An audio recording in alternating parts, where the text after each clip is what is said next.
and welcome to ICA in Conversation that broadcasts twice a month, focusing on current issues and challenges in the context of compliance and counter financial crime. I'm Tim Tyler, and coming up, we're going to consider the role of compliance in supporting business adoption of artificial intelligence. This, of course, is the second in the series that we call Compliance as an Enabler. To do this, I'm delighted to be joined by Andrea Bonime-Blanc. Andrea is the founder and CEO of GEC Risk Advisory. She has extraordinary experience in the context of both compliance and technology. Her recent books include Reputation Risk Handbook, The AI Imperative, Gloom to Boom, and most recently, Governing Pandora, that will be published a little later this year. Andrea, welcome, and thank you for joining me in this conversation. Thank you for having me, Tim. It's a real pleasure and honor to be part of your series. Fantastic. So we're going to follow the usual format. Andrea and I are going to speak for about 20 minutes on this subject, and we've allowed 10 minutes to answer whatever queries, questions, or observations that you may have. You can make those by simply typing into the comments section within the LinkedIn event details, and I've got that in front of me, so I'll pick up your comments at that time. But let's make a start. Andrea, we're going, of course, in a moment to talk about the adoption of AI. But before we do, can we just spend a moment or two thinking about the bigger picture, the global context for compliance, and in particular, the geopolitical, the regulatory, and the technological reality that we face at the moment. So can I ask, how do you see this? Well, thank you. That's a very easy question to answer, of course. It is. But I do spend time looking at some of these big mega trends, and I've written about it, and I continue to write about it from year to year. And what I am sensing in these three categories that you just mentioned, the geopolitical one being the most dramatic in many ways, and the one that's kind of influencing others right now more than the other way around, is that with the advent of the Trump administration in the US and with other kinds of developments around the world, meaning some of the wars that we have, also some of the rivalries between China and the US, between the EU and other parts of the world in terms of the technological piece, we're seeing a new geopolitical landscape emerging, and some people are calling it multipolar. I'm not sure if we're quite there yet. Certainly China and the US, there's the EU as a major force as well, and it may become more forceful and more powerful given the tectonic shifts that we're seeing with Trump aligning with Russia, potentially more and more, as we can see from the last couple of months, and around the Ukrainian situation. So I see a multipolar world from a geopolitical standpoint, and rupture instead of just seismic shifts, which is something that we haven't seen in decades. That would be the geopolitical piece. And also just a quick footnote, the decline of democracies and the rise of autocracies, another minor subject that we could spend hours on. On the regulatory front, it kind of mimics a little bit what we're seeing on the geopolitical front. Yeah. EU is ahead of most when it comes to sustainability issues, regulating some digital issues. The US has always been very decentralized with few federal laws and some state laws. That's going to become even more so in the US. And the US is also unleashing the power of the techno oligarchy, shall we say, the techno leading companies, which are going to be even more unfettered than before. So we have less regulation in the US, pressure on the regulation in the EU. China is going to do its own thing. So we're going to see a lot of regulatory confusion, fits and starts back and forth, I think, not just in the US, but also in other parts of the world, which will make the job of the compliance professionals much more complex. And then finally, from a technology standpoint, and that's what my book, Governing Pandora, is about, is focusing on what does generative AI and other exponential technologies mean to governance and to those of us who are in the governance professions? And I include compliance in that, risk management, ethics, corporate responsibility, et cetera. So how do we govern the ungovernable when it comes to these new technological advances that are so dramatic and so unregulated in many cases, and potentially dangerous, but also potentially incredible in terms of the progress that we might see? So that's a very quick sort of overview of those three areas, which I've not given just treatment to. We could spend the rest of the day on each one of them, of course, couldn't we? But Sure. what you've described, I think, really acts as a useful introduction to this, the subject of introduction of artificial intelligence within our businesses. You've talked about the uncertainty that we face, the complexity and the volatility, I think, that we face at the moment. And into this context, compliance has a key role to play. We're going to be thinking today in particular about the introduction of artificial intelligence, not just within the compliance function, but across the business. And I know this is something that you feel strongly about, that you feel that compliance has a key role to play. So can we pick up on that? What do you see that at the highest level? What do you see that role looking like? So I've been in the ethics and compliance function for literally 3 decades in different companies first, and then as a consultant in this space. And I've always had the view that compliance and ethics professionals need to always look at what's next. And they need to understand what's coming in, especially from a technology standpoint, but also the geopolitical piece and a few other pieces. Because if we don't do that, we are siloed, we're in a box, we're just doing our kind of work, not irrelevant, but not connected properly to the work of the business people, the operations people, et cetera. So I think more than ever before, the compliance profession has to connect with all the other key aspects of the business. And every business is a little different, but there's always going to be people who are developing products and services, people that are procuring new products to integrate into your own, the people who are quality controlling and looking at the process of creating your own products and services, et cetera. Compliance and ethics professionals have to be part of that whole life cycle. You cannot be in your silo. You have to be part of these different teams. And I think one of the most important things of our times is that nothing can be done without interdisciplinary teams with multiple eyes and expertise, looking at these incipient parts of the research and development, maybe the procurement of other people's Gen AI tools or other kinds of technologies to integrate into your own.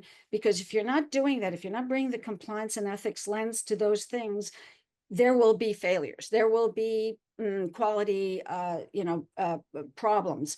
And there will be potential consequences from stakeholders who end up using those products or purchasing those products that have embedded AI that has bias in it or that has false information in it, et cetera, et cetera. So the life cycle is a really important piece of the puzzle.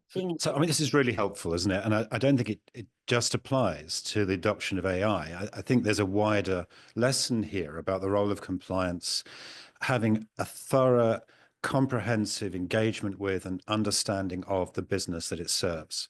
It doesn't act isolated from the business. It acts in the trenches alongside the business in delivering and supporting the business as it delivers business outcomes. And for some, I think that will represent a change of mindset. Yes, and this is again something that I learned in my early days as an ethics and compliance officer at different kinds of companies, is that if you do not make yourself totally thoroughly familiar with your business and the sector that you're in, and make yourself not only the person who checks the box and make sure all the things are in place, but the person who's supporting the business in a creative, productive, constructive, positive way. If you're not that kind of a compliance person, you're not going to be able to survive in this really rapid fire environment where things are coming in at the speed of light, and none of us really knows what that means. And so you have to become an integral part of those business teams, product teams, research teams that are looking at how are they creating the new pharmacological product, or how are they embedding AI into a productivity tool or something else. And so, yes, we will have lots of problems, but I think the most important thing for the compliance profession and for companies in general is building the resilience that you're doing your best. And if something happens, you can always say, okay, we did our best. Now we have to improve our best and make it better, and not just be, okay, well, we checked the box and it was okay, but hell broke out because there was a liability event that happened down the road.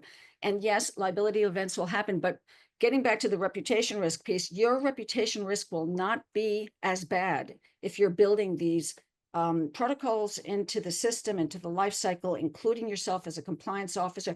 You have to have the support from the top. Now, that's one of the trickiest parts of all, right? So the business people will not want you around if you're just the check the box person. They will want you around if you understand the check the box piece, but you're also understanding how to customize and help the business move forward with their products and services, or say that it's not possible because it's illegal or something else.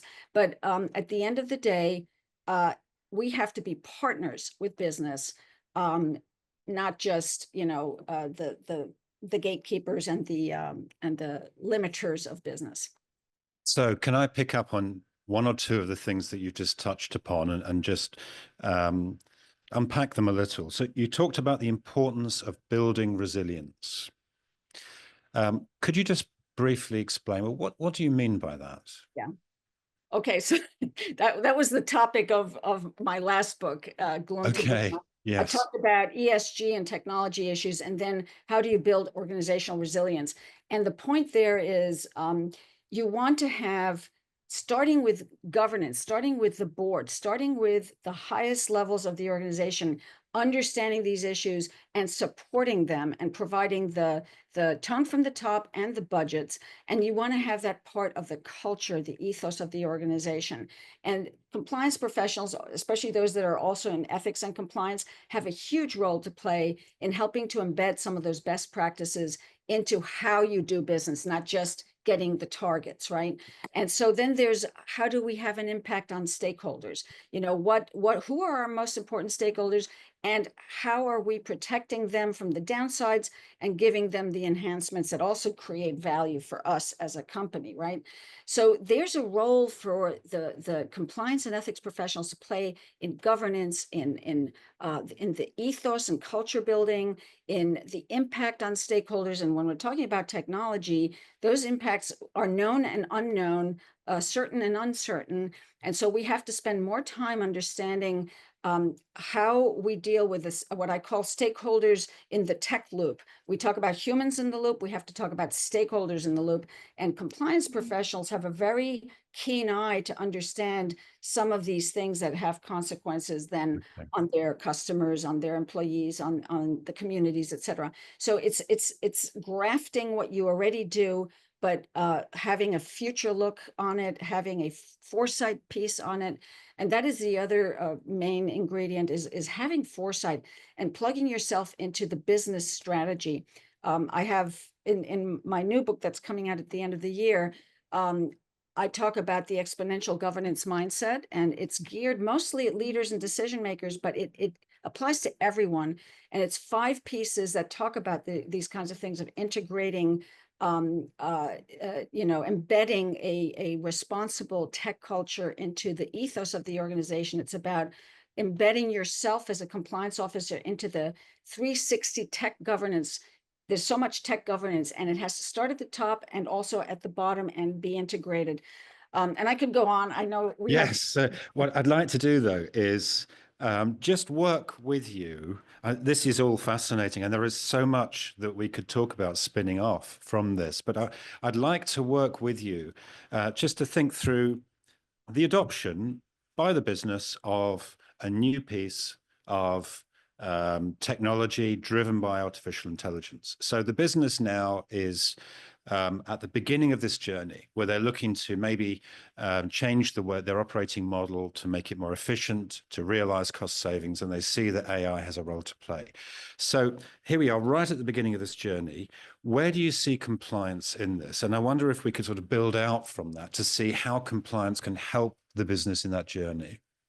So I think compliance has a role to play at every stage of this. And now the adoption of AI could be through internal research and development, engineering department, et cetera. So if you have that internal capability, and many companies do, the bigger ones certainly do, you want to have a compliance expert who's working with those people who are developing the new medicines that are at the very incipient stage where they're deploying AI to search the field far and wide to understand the test results in multiple parts of the world. And this kind of thing is happening in 10 minutes instead of 10 months. And so you need to have some people who are having the lens of, does this comply with the regulations that apply to our company? And I'm using the pharma example.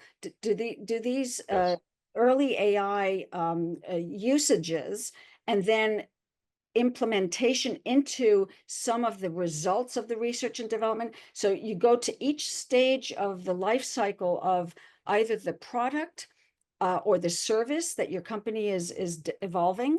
And you want to have compliance in there as you want to have quality controls, you want to have legal, you want to have corporate responsibility, or whatever they call it nowadays. You want to have the lenses of people who are thinking beyond the product, who are don't necessarily understand AI per se, but we're all in learning mode. And I think this is the really most important thing to take away. Nobody who says that they're an AI expert is really an AI expert. They may be an expert in a specific sliver. They may be a technologist who really understands how to make some of this. But none of us, and I will say that I'm coming from a governance, risk, and ethics lens. I'm not coming from understanding how those algorithms are actually put together, yada, yada. So at the end of the day, we have to bring our unique lens, but also be open to learning. And we have to learn. We have to have this continuous learning attitude. Can I just clarify one thing there? Mm-hmm. Earlier on in this conversation, you talked about the importance of adding value. I'm paraphrasing, but adding value within the context of interdisciplinary teams, a partnership approach. And that's something that you just touched upon there. I wonder whether we can characterize the role of compliance as not just about bringing, if you like, a compliance lens, and therefore being part of the conversation at the very earliest time and able there to say, hang on, there's a problem here. But there's an opportunity to actually add value in some way, to do more than just, if you like, be the gatekeeper, to contribute to good business outcomes. Absolutely. Yeah. I mean, this has been kind of my life's work, is trying to convince the decision makers, and often I think succeeding, that if you understand your risk profile, if you understand your compliance needs, if you understand some of the quality controls, if you understand some of these things that people often look at as gatekeepers or cost centers, let's say, if you have a thorough understanding of these things, you can actually find great opportunities to enhance products, not just for the ultimate customer, but in terms of value creation, in terms of adding value that your competitors may not have been thinking about. And so having those lenses early on as you create and develop these products and services can actually create, for example, a compliance professional or a risk professional will see certain risks or certain downsides that if you can make a correction at the early stages, that it doesn't end up having an impact on a stakeholder who will later sue you because your product was defective. That's value creation. But it could also be value creation in the sense of having more bells and whistles that are useful to the customer. Maybe, again, going back to pharma, it's a product that has multiple benefits. Not, and I'm not a pharma specialist, but it doesn't just address one kind of illness. addresses 3 kinds of illness. And Yes. if you're having those lenses early on, you can find those things, but you need Yes. the collective wisdom of the people in the room. None of us is as wise as the group. Let's put it that way. So I'd like to come to some of the questions that have been raised, and just a quick reminder to everyone that's joining us at the moment, please use the comments to raise any questions that you have. And it's wonderful to see people joining us from Brazil, Beirut, France, Nigeria, UAE, Mozambique, Ireland, and so on. So thank you for joining us, and please do let us have your questions. But before coming to that, can I just take you back to your reference to the exponential governance mindset? And I think you talked about 5 aspects or 5 components. Now, we aren't going to have time to unpack them all, but I wonder if it would be just useful to share what those 5 are as a reference point. Yes, of course. Thank you for asking. This is kind of the core of the new book that's coming out, Governing Pandora. It's coming out at the end of this year. And what I tried to do through this book is educate myself so I can educate others, basically on the impact of exponential technologies. And I define that as technologies that are moving at the speed of light. Gen AI is a really good example, but there's automation, there's edge computing, there's materials, et cetera. And then I applied what are my lenses to understanding how do we as board members, decision makers, managers deal with this, because none of us is really up to snuff on this. So there's 5 components of it. It starts with great leadership that understands that you have to integrate governance into a 360 technology governance. As I said before, it comes from the board, it comes from the grassroots, and it also happens in the middle. And there has to be integration and coordination. Secondly, the ethos piece, which to me is the culture of ethics, embedding responsible tech culture into your organization. The third one is impact, what I call impact, which is putting the stakeholders in the tech loop, understanding how they get impacted. So your most important stakeholders.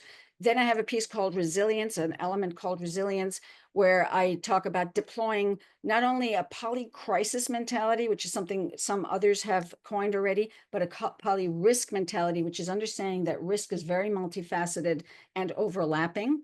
And then finally, the 5th element is foresight. It's embedding a sort of a future forward business strategy, tech strategy that is constantly looking at the future. And there's a lot of detail in each of these elements, but it's about having that forward future mentality that understands that this is not just a moment. This is going to continue to happen in an accelerated pace. And we all have a role to play in understanding and putting the guardrails, also creating the opportunities. Thank you. So we've got some interesting observations and additions within the comments section, but not too many actual questions, interestingly. Paula reflects working from a health authority in Argentina. She's worked there for almost 2 decades and reflects that compliance in the sanitary field is crucial in her words. And it's not difficult to see why. And of course, I guess there's a link there to the pharma industry, and you were talking about that and the role of compliance within that as well. Could I ask a question then, in the absence of questions on the feed? What do you see the greatest risk as in the adoption of AI? I mean, of course, it's always going to be slightly different. It's going to depend on the context and the circumstances, but are there risks that stand out for you? I think the greatest risk is irresponsible leaders not knowing what's going on within their organization in terms of the adoption, development, or deployment of AI in their products and services. It's ignorance is the biggest risk in some ways. And a failure to want to learn, I think, is one of the biggest risks. Yes, there's tons of people out there that are smarter than I am who are talking about all the different kinds of big AI risks, and there's some wonderful resources out there that talk about these things. I talk about it also in one of my chapters. But I think the most crucial risk is failure of leadership to want to learn, to understand, having the wrong leaders guiding your company or your organization at a time of such incredible change. That includes the board. So I guess it's not difficult to figure out examples of that. You hear senior people talking about AI as if, well, let's do AI. As if somehow that is a self-contained solution. You just need to press a button somehow. And I think this brings us back, doesn't it, to something that you were saying a little while ago in terms of the role of compliance here in governance. We've got the opportunity, and I think the responsibility, to say to the leaders, have you understood this? Do you recognize the significance of what you're proposing? Are we able as a business to look beyond the balance sheet and see the wider impact, not just in terms of compliance, but culture? That's something that we could spend half a day talking about in isolation, the impact on an organization of the wide-scale adoption of AI on its culture. It must have an impact because you're replacing human beings and some functions that human beings have undertaken for years with computers. And I imagine that links to the second of your areas in the 5 aspects that you talk about, the 5 lenses. And of course, that is about culture and ensuring that you have the right culture. But another aspect of that might be, is your culture one that is willing to learn, to listen, to engage? Is it one that is willing to face the risks and the problems rather than brushing them under the carpet and somehow pretending that they're not there? Because there will be challenges in this kind of adoption. Absolutely. I think there's a real analogy to the whole debate and discussion about sustainability and ESG over the last couple of decades, where where does it fit? What does it matter? Is it really part of the business? Is it a silo? Is it this? Is it that? And compliance professionals have a very important role to play in that whole discussion. Yes. Because there's so many regulations and laws and multiple jurisdictions. This is kind of analogous, but at an even more incipient stage and a more potentially impactful kind of, because we don't, sustainability is something we can grapple with, environmental issues, metrics, etc. This is very different. This is very expansive and unknown. Yes.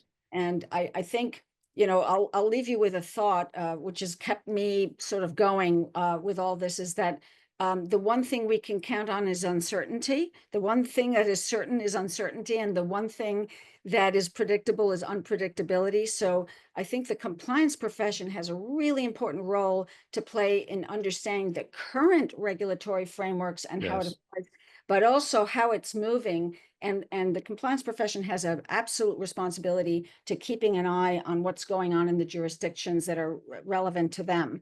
And so it's a very important role. Yes, AI might take over some of these roles, but I think the smart people who want to learn and integrate some of these tools into their toolkit will actually do really well. So I think it's a very big time of change.